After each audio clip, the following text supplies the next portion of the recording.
ಸ್ನೇಹಿತರೆ, ಎಲ್ರಿಗೂ ನಮಸ್ಕಾರ. ನಾನು ಜನನಿ ವತ್ಸಲ, ಕರ್ನಾಟಕ ರಾಷ್ಟ್ರ ಸಮಿತಿ ಪಕ್ಷದ ರಾಜ್ಯ ಯುವ ಘಟಕ. ಸ್ನೇಹಿತರೆ, ಧಾರವಾಡದಲ್ಲಿ ಒಂದು ಬೃಹತ್ ಮಟ್ಟದ ಹೋರಾಟವನ್ನು ನಮ್ಮ ಯುವ ಜನರು ಎಚ್ಚೆತ್ತುಕೊಂಡು ಹೋರಾಟವನ್ನು ಹಮ್ಮಿಕೊಂಡಿದ್ದಾರೆ ಸಹ. ಅದನ್ನು ಹತ್ತಿಕ್ಕುವಂಥ ಕೆಲಸಗಳು ಖಂಡಿತವಾಗಿಯೂ ನಡೀತಾ ಇದೆ. ಅದು ಸಹ ಬೆಂಗಳೂರಿನಲ್ಲಿ ನಡೆಯುತ್ತೆ, ಎಲ್ಲ ಕಡೆಯೂ ಸಹ ನಡೆಯುತ್ತೆ.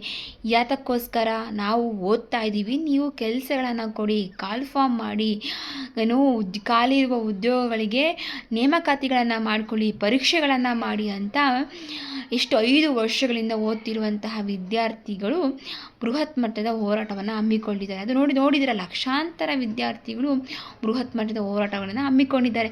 ಇದಕ್ಕೆ ನಮ್ಮ ಕರ್ನಾಟಕ ರಾಷ್ಟ್ರ ಸಮಿತಿ ಪಕ್ಷ ಬೆಂಬಲ ಖಂಡಿತವಾಗಿಯೂ ಇದ್ದೇ ಇದೆ.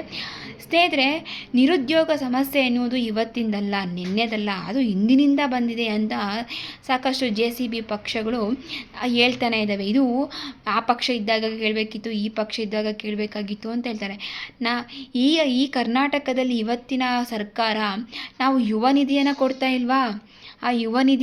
ಇಲ್ವಾ ಅಂತ ಬಾಯ್ ಬಡ್ಕಂತಿದ್ದಾರೆ. ಯಾರಿಗೆ ಬೇಕು ಯುವ ನಿಧಿ? ಅವರಿಗೇನು ತೋಳ್ಬಳದ ಶಕ್ತಿ ಇಲ್ವಾ? ಕೆಲಸ ಇಲ್ವಾ? ಬುದ್ಧಿ ಇಲ್ವಾ ನಮ್ಮ ಯುವ ಜನರಿಗೆ? ಅದೇ ಯುವ ನಿಧಿಗೋಸ್ಕರ ನಂಬ್ಕೊಂಡೇ ಸರ್ಕಾರಿ ಉದ್ಯೋಗಗಳನ್ನು ತೆಗೆದುಕೊಳ್ಬಾರ್ದ್ವಾ? ಎಂತೆಂತಹ ಮಾತುಗಳು ನಮ್ಮ ಯುವ ಜನರು ಕೇಳಬೇಕಾಗಿದೆ. ಅದಕ್ಕೆ ಯುವ ಜನರು, ನೀವು ಮತವನ್ನು ಹಾಕಿ ಗೆಲ್ಲಿಸಿದಂತಹ ವ್ಯಕ್ತಿಗಳೇ ನಿಮ್ಮ ಬುಡಕ್ಕೆ ಬೆಂಕಿ ಹಚ್ತಾ ಇದ್ದಾರೆ.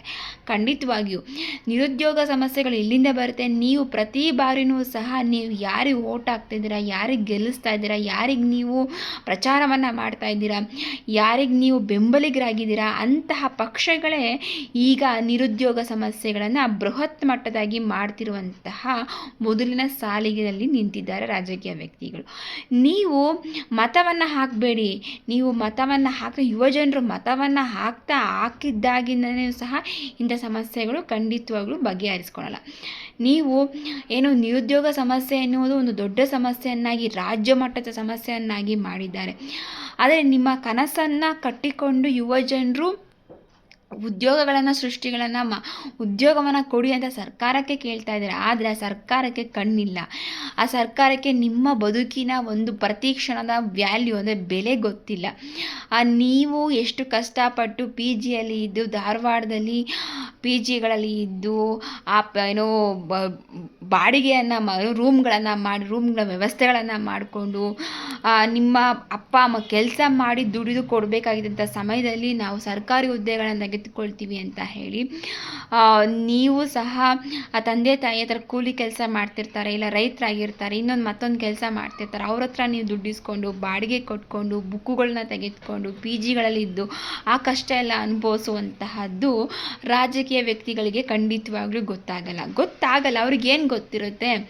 AC ಕಾರಲ್ಲಿ ಓಡಾಡ್ತಾರೆ, ಬೃಹತ್ ಮಟ್ಟದ ಒಂದು ಮನೆ ಕಟ್ಟಿರ್ತಾರೆ, ಅವರ ಮಕ್ಕಳು ಎಲ್ಲ ಫಾರಿನಲ್ಲಿ ಓದಿರ್ತಾರೆ, ವೆಲ್ ಸೆಟಲ್ ಆಗಿರ್ತಾರೆ, ಅವ್ರಿಗೆ ಕರೆಕ್ಟಾಗಿರೋಂಥ ಎಜುಕೇಷನ್ ಕೊಡ್ತಾರೆ. ಆದರೆ ಅವರ ಮಕ್ಕಳು ಯಾವತ್ತೂ ಸಹ ಈ ರೀತಿಯಾಗಿ ಧಾರವಾಡದಲ್ಲಿ, ಬೆಂಗಳೂರಲ್ಲಿ PGಗಳಲ್ಲಿ, ಬಾಡಿಗೆ ಮನೆಯಲ್ಲಿ ಹಾಗೂ ನೀವು ತಿನ್ನುವಂಥ ಆಹಾರವನ್ನು ಖಂಡಿತವಾಗಿಯೂ ತಿನ್ನಲ್ಲ. ಇದೇ ಆಗ್ತಾ ಇದೆ ಈಗಿನ ವ್ಯವಸ್ಥೆ. ನಮ್ಮ ಯುವ ಜನರು ಬುದ್ಧಿಯನ್ನು ಕಲ್ತಿದ್ದಾರೆ. ಇವಾಗ ನಿರುದ್ಯೋಗ ಸಮಸ್ಯೆ, ನಮಗೆ ಸರ್ಕಾರಿ ಉದ್ಯೋಗಗಳು ಬೇಕು ಅಂತ ಬೀದಿಗೆ ಇಳಿದಿದ್ದೀರಾ. ಇದೇ ರೀತಿಯಾಗಿ ಮುಂದುವರಿಸ್ಕೊಂಡು ಹೋಗಬೇಕು, ಪಾಠಗಳನ್ನು ಕಲಿಬೇಕು. ಸರ್ಕಾರದಲ್ಲಿ ಆಯೋಜನೆ ಮಾಡುವಂತಹ ಯಾವುದೇ ರೀತಿಯಾದಂತಹ ಹುದ್ದೆಗಳು, ಕೆಲಸಗಳು, ಪರೀಕ್ಷೆಗಳು ಪ್ರಾಮಾಣಿಕವಾಗಿ ನಡೀತಾ ಇಲ್ಲ. ಒಂದು ಪ್ರಶ್ನೆ ಪತ್ರಿಕೆ ಸೋರಿಕೆ ಆಗುತ್ತೆ, ಇಲ್ಲ ಅಂದರೆ ಬುಕ್ಕಿಂಗ್ ಆಗುತ್ತೆ, ಇಲ್ಲ ಅಂದರೆ ಯಾವುದೋ ರೀತಿಯ ಹಗರಣದಲ್ಲಿ ನೀವು ಕಷ್ಟಪಟ್ಟು ಓದಿ ಬರೆದಂಥ ಪರೀಕ್ಷೆಗಳು ಈ ರೀತಿಯಾಗಿ ಹಾಳಾಗಿ ಹೋಗ್ತಾ ಇದೆ.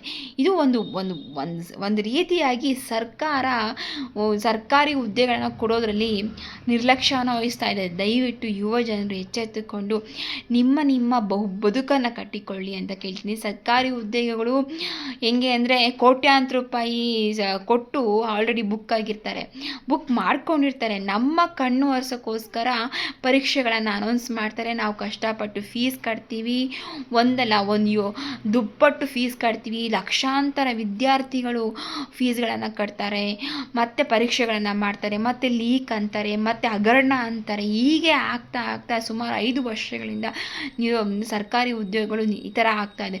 ಎಷ್ಟೋ ವಿದ್ಯಾರ್ಥಿಗಳು ಮದುವೆ ಮಾಡ್ಕೊಂಡಿರಲ್ಲ, ಹೆಣ್ಣುಮಕ್ಕಳು ಸಹ ಸಾಕಷ್ಟು ಸಮಸ್ಯೆಗಳಿಂದನೂ ಸಹ ನಾವು ಸರ್ಕಾರಿ ಉದ್ಯೋಗಗಳನ್ನ ತೆಗೆದುಕೊಳ್ಬೇಕು ಅಂತ ಇದೇ ರೀತಿಯಾಗಿ ಬದುಕನ್ನು ಕಟ್ಟಿರ್ತಾರೆ. ಇಂತಹ ನಿಮ್ಮ ಅಮೂಲ್ಯವಾದಂಥ ಸಮಯ ಈ ರಾಜಕೀಯ ವ್ಯಕ್ತಿಗಳಿಗೆ ಖಂಡಿತವಾಗ್ಲೂ ಅರ್ಥ ಆಗಲ್ಲ.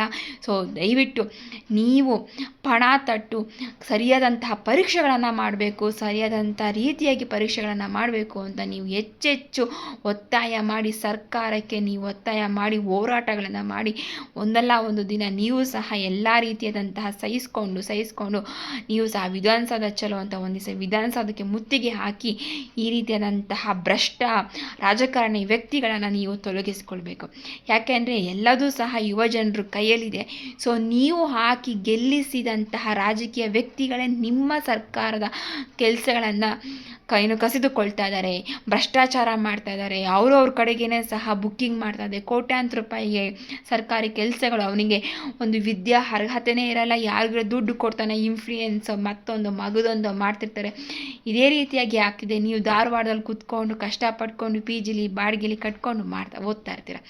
ಇದೇ ಆಗ್ತಿರೋದು. ಬಡವರ ಮಕ್ಕಳು ಹೀಗೆ ತಮ್ಮ ಬದುಕನ್ನು ಹಾಳು ಮಾಡಿಕೊಂಡು 35-38 ವರ್ಷಗಳ ಕಾಲ ಈ ಒಂದು ಸರ್ಕಾರಿ ಉದ್ಯೋಗಕ್ಕೋಸ್ಕರ ತಮ್ಮ ಬದುಕನ್ನೇ ನಾಶ ಮಾಡ್ಕೊಂಡದ್ದು. ಇದೆಲ್ಲವೂ ಸಹ ರಾಜಕೀಯ ವ್ಯಕ್ತಿಗಳಿಗೆ ಖಂಡಿತವಾಗ್ಲೂ ಗೊತ್ತಾಗಲ್ಲ. ಸೊ ದಯವಿಟ್ಟು ಯುವ ಜನರು ನೀವು ಸಹ ರಾಜಕೀಯಕ್ಕೆ ಬನ್ನಿ, ಈ ಸಮಸ್ಯೆಗಳನ್ನು ನೀವು ಬಗೆಹರಿಸಿ ಅಂತ ನಾನು ಕೇಳ್ಕೊತಾ ಇದ್ದೀನಿ. ಏನು ರಾಜಕೀಯ ಅನ್ನೋದು ಬರೀ ರಾಜಕೀಯ ವ್ಯಕ್ತಿಗಳು, ರಾಜಕೀಯ ಕುಟುಂಬಸ್ಥರು, ರಾಜಕೀಯ ಇನ್ಫ್ಲೂಯೆನ್ಸರಿಗೆ ಮತ್ತು ರಾಜಕೀಯ ವ್ಯಕ್ತಿಗಳಿಗೆ, ಮಕ್ಕಳಿಗೆ, ಮೊಮ್ಮಕ್ಕಳಿಗೆ ಸೀಮಿತ ಅಲ್ಲ. ಇದು ಪ್ರಜಾಪ್ರಭುತ್ವ ಸರ್ಕಾರವಾಗಿದೆ. ಸೊ ಪ್ರಜೆಗಳಿಂದ ಪ್ರಜೆಗಳಿಗಾಗಿ ಪ್ರಜೆಗಳಿಗೋಸ್ಕರ ಇರುವಂತಹ ಸರ್ಕಾರ. ಸೊ ನೀವು ಇವತ್ತು ಸೋಲ್ತೀವಿ, ನಾಳೆ ಸೋಲ್ತೀವಿ, 3 ದಿನ ಇನ್ನೊಂದ್ಸರಿ ಮತ್ತೊಂದು ಸೋಲಿನ ಗೆಲುವಿನ ಮೆಟ್ಟಿಲು ಅಂದ್ಕೊಂಡು ನಮ್ಮ ರಾಜಕೀಯ ಕ್ಷೇತ್ರಕ್ಕೆ ನೀವು ಅಭ್ಯರ್ಥಿಗಳಾಗಿ ಬನ್ನಿ, ಸ್ಪರ್ಧೆ ಮಾಡಿ, ನಮ್ಮ ಸಮಸ್ಯೆಯನ್ನು, ನಮ್ಮ ನಿರುದ್ಯೋಗ ಸಮಸ್ಯೆಗಳನ್ನು ನಾವೇ ಬಗೆಹರಿಸ್ಕೊಳ್ಬೇಕು, ನೀವೇ ಬಗೆಹರಿಸ್ಕೊಳ್ಬೇಕು ಅಂತ ನಾನು ಕೇಳ್ಕೊಳ್ತೀನಿ ಅಂತ ಹೇಳ್ತೀನಿ. ಹಾಗೆ ಇವಾಗಿನ ಸರ್ಕಾರಿ ನಿರುದ್ಯೋಗ ಸಮಸ್ಯೆ ಹಲವಾರು ಹೋರಾಟಗಳನ್ನು ಮಾಡ್ತಿದ್ದಾರೆ. ಅದು ಹತ್ತಿಕ್ಕುವಂಥ ಕೆಲಸ ಸುಮ್ಮನೆ ಆಗ್ತಾ ಇದೆ. ಹೋರಾಟಗಾರರ ಮೇಲೆ ಸುಮ್ಮನೆ ಕೇಸ್ಗಳನ್ನು ಹಾಕ್ತಾ ಇದ್ದಾರೆ. ಮತ್ತು ಸರ್ಕಾರಿ ಉದ್ಯೋಗಗಳು ಸಿಗಲ್ಲ ಅಂತ ಎಷ್ಟೋ ಜನ ಪೊಲೀಸ್ ವ್ಯವಸ್ಥೆ ಎದುರಿಸುತ್ತೆ. ಏನು ನಿಮಗೆ ಪ್ರಾಣ ಭಿಕ್ಷೆ ಕೊಟ್ಟಿದ್ದೀವಿ ಅನ್ನುವಂಥ ರೀತಿಯಾಗಿ ಹೋರಾಟ ಮಾಡುವಂಥ ಸಮಯದಲ್ಲಿ ಪೊಲೀಸರು ಮೈಕ್ಗಳನ್ನು ಹಿಡಿದುಕೊಂಡು ಮಾತಾಡ್ತಾರೆ. ಹಂಗಾರೆ ನಾವು ಯುವ ಜನರು ಮಾತಾಡಲೇಬಾರ್ದು ಅನ್ನುವಂತಹದ್ದು ಸಮಸ್ಯೆ ಆಗ್ತಾಯಿದೆ. ಸೊ ದಯವಿಟ್ಟು ಈ ಒಂದು ಪರಿಸ್ಥಿತಿಯಲ್ಲಿ ಹೋರಾಟವನ್ನು ಮಾಡಬೇಕು. ಅದೇ ರೀತಿಯಾಗಿ ರಾಜಕೀಯ ವ್ಯಕ್ತಿಗಳಿಗೆ ಪಾಠವನ್ನು ಕಲಿಸ್ಬೇಕು, AC ಕಾರಿನಿಂದ ಇಳಿಸ್ಬೇಕು. ಅವರ ಮಕ್ಕಳು ಸೆಟ್ಲಾಗಿರ್ತಾರಲ್ಲ ಅಂಥವರಿಗೂ ಸಹ ಪಾಠವನ್ನು ಕಲಿಸ್ಬೇಕು. ನಮ್ಮ ಭವಿಷ್ಯವನ್ನು ನಾವೇ ಕಟ್ಕೊಳ್ಬೇಕು. ಈ ಒಂದು ಸರ್ಕಾರಿ ಉದ್ಯೋಗವನ್ನು ನಾವೇ ಸರಿಯಾದ ಸಮಯದಲ್ಲಿ ಸರಿಯಾದ ರೀತಿಯಾಗಿ ಪರೀಕ್ಷೆಗಳನ್ನು ಮಾಡುವ ರೀತಿಯಾಗಿ ನಾವು ಎಚ್ಚರಿಕೆಯನ್ನು ಕೊಡಬೇಕು. ಒಂದಲ್ಲ ಒಂದು ಸಹ ನೀವು ಸಹ ಬೆಂಗಳೂರಿನಲ್ಲಿ ವಿಧಾನಸೌಧಕ್ಕೆ ಮುತ್ತಿಗೆ ಹಾಕಬೇಕು ಅಂತ ನಾನು ಕೇಳ್ಕೊಳ್ತಾ ಇದ್ದೀನಿ. ನಮಸ್ಕಾರ.